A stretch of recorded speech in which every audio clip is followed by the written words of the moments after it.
प्रणाम मिथिला, केहन छी अहाँ सब। आशा करै छी कि बढ़िआँ बड़ स्वस्थ हैब। तऽ आइ हम लऽ कऽ एलहुँ हेँ कोजगराके ब्लॉग। हम शेयर नहि कऽ पेने छलहुँ हेँ, ताहि दुआरे हम आइ शेयर केलहुँ हेँ। आओर एहिमे हम अहाँ सबके ई बतायब जे कोजगरामे कतेक विधि विधान होइ छै। तऽ देखियौ, एतऽ हम लगा रहल छी पान, और ओहिके बाद हम एतऽ अकेले नहि, इहो सब हमर सबके साथ दऽ रहल छथि। तऽ देख सकै छी सब गोटा पान लगा रहल छी एतऽ। और कहल जाइ छै कि कोजगराके दिन पान मखान सबके खेबाक चाही, तऽ ताहि दुआरे हमसब एतऽ पान लगा रहल छी। फेर ओहिके बाद ई दीदी दऽ रहल छथि एतऽ अरिपन, और पहिले ठाँव कयल जाइ छै, ओहिके बाद अरिपन पारल जाइ छै, ओहिके बादे एतऽ चुमाओन तुमाओन होइ छै। तऽ फेर देख सकै छी कतेक सुन्दर अरिपन पारलथि है। और ओहिके बाद एतऽ भऽ रहल छै गीत नाद। तऽ भगवती गीत सब होइ छलैए, तऽ हमहूँ अपन सङ्ग देबऽला गाना नहि गेलहुँ, लेकिन ईसब गाबै छलखिन हेँ, तऽ हिनका सबमे अपन सङ्ग दै छलहुँ हेँ बैसि कऽ।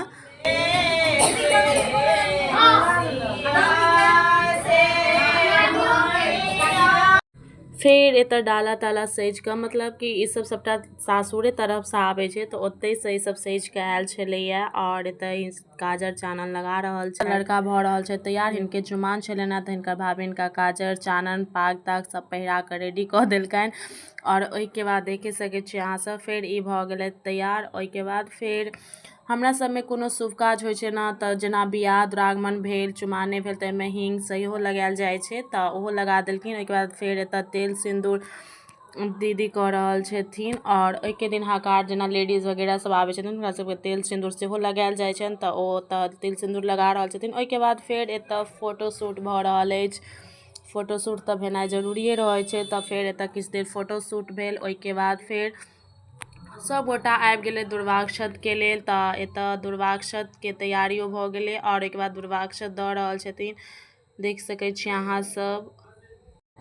और सच में बहुत विध होइ छै मिथिलामे। जे सब मिथिलासँ आयब हुनका सबके पता या कोजगरे छलियै, लेकिन बहुत ज़्यादा इहोमे विध होइ छै। तऽ एतऽ सब दुर्वाक्षत वगैरह कऽ देलखिन। और ओहिके बाद फेर एतऽ दुर्वाक्षतके बाद ने लड़काके ठोप कयल जाइ छै, तऽ फेर ओतऽ ओ ठोप लगा देलखिन। ओहिके बाद फेर एतऽ सब चुमाबै छथिन। और मतलब कि 5टा 9टा एहिना जे बाती रहै छथिन ओ चुमाओन करै छथिन। तऽ देख सकै छी एतऽ चुमाओन सेहो भऽ रहल छै। और इहो किछु विधि छै जकर नाम हमरा नहि पता है, पर चुमाओनके बाद एना कयल जाइ छै, तऽ ओतऽ सएह भऽ रहल छै।